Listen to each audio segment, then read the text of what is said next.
появиха две деца. Едно от тях беше моята дъщеря. Тя каза: мамо, запознай се, това е приятелчето ми, Тейди.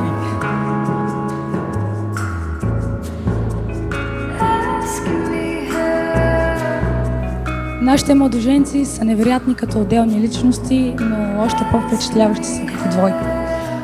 Те ми показаха, че съществува истинската любов, че някъде там съществува някой, който има очи само и единствено за теб. И нека това никога не се променя.